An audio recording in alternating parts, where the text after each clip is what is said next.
Someone who I think might be able to relate to that is our first act tonight.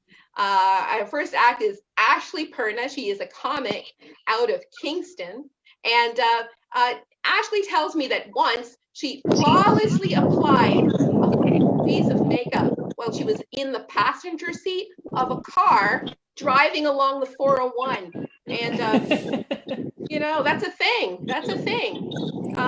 She did ask me to lead with her strengths. So here it is. So put your hands together. Let Ashley hear your applause. Woo! Hey. Thank you, guys. You're welcome. So I thought I would start by telling. Whoops. I think I got muted. Sorry. That's okay. My bad. You going through a wind tunnel? Yeah, someone's going through a wind tunnel. I found them. I muted them. Okay. So I'm such a bitch. I also have really bad anxiety. Like, my anxiety is so bad that when I type R in my phone, it auto suggests "you mad" as the rest of the sentence. It is so bad that I once let a dude call me Eleanor for the entire evening because I was too shy to correct him. It's so bad that when I have a panic attack, my Fitbit gives me credit for doing extra cardio. I also have a immune system, and I'm an essential worker. So my anxiety has been having a field day lately. I gotta say though that I am still more afraid of the test for COVID than actually getting it. Like, have you guys seen those things? They're nothing but nasal pap smears and no thank you. I like my brain like I like my cervix, as unswabbed as possible. I have been spending this time isolating alone pretty much, which has its ups and downs. It sucks because now I'm the asshole who didn't refill the ice cube tray. But it's been good because, to be perfectly honest with you guys, I haven't shaved in so long, my razors developed abandonment issues. I just walked in on it, my bras, and some heels forming a support group. I've also been spending my time in isolation well. I taught myself how to do fancy eye makeup.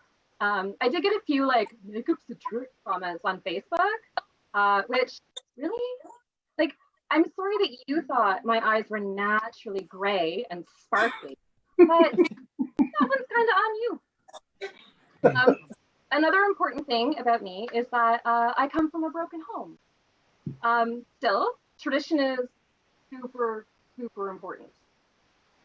So I'm also a single parent, which has made dating tricky. Single parents don't have time for things like Netflix and chill. We got a Disney Plus and fuck. Sitters these days, a lot. Not afford foreplay.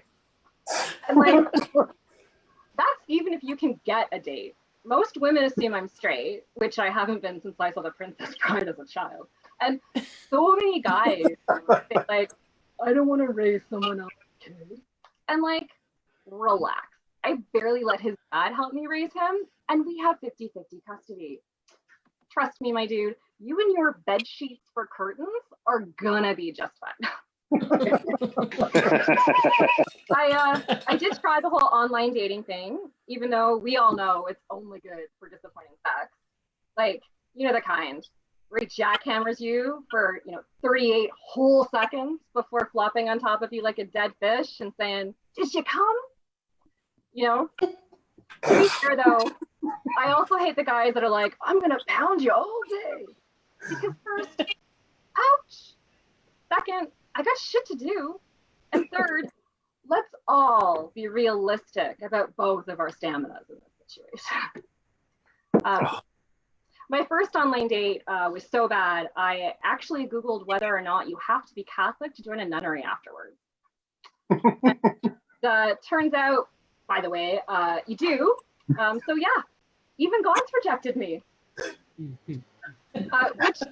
which was hard on the ego. And I mean, while I do have a super squishy ego, some dudes, hashtag not all dudes, but some dudes have such delicate ones. Like, screw the wine glass. The international symbol for fragile should just be the face of an old white man the moment he's been told he's wrong. Talking about being wrong, I so miss the ignorant bliss that came with dating in my 20s. Because, like, back then, my biggest fears were, oh, I hope our styles are compatible, and like, oh, I hope our friends get along.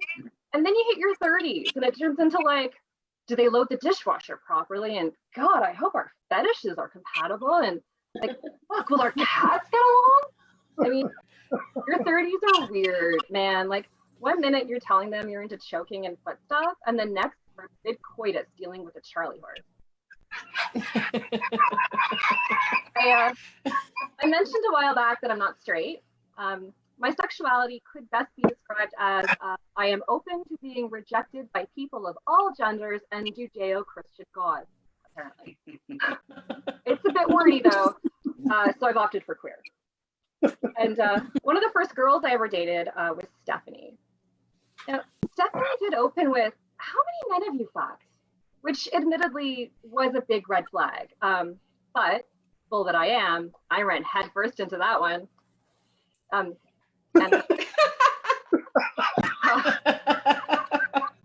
sadly, she was looking for a gold star lesbian, and I'm barely a bronze level bi, so I had to return the U-Haul. Honestly, you guys, though, I've always been absolute crap with women. It's probably because all I do is jackhammer them for 39 whole seconds before flopping on top of them like a bad dead fish and being like,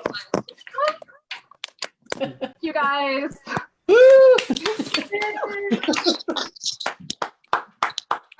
That was Ashley. Keep it going.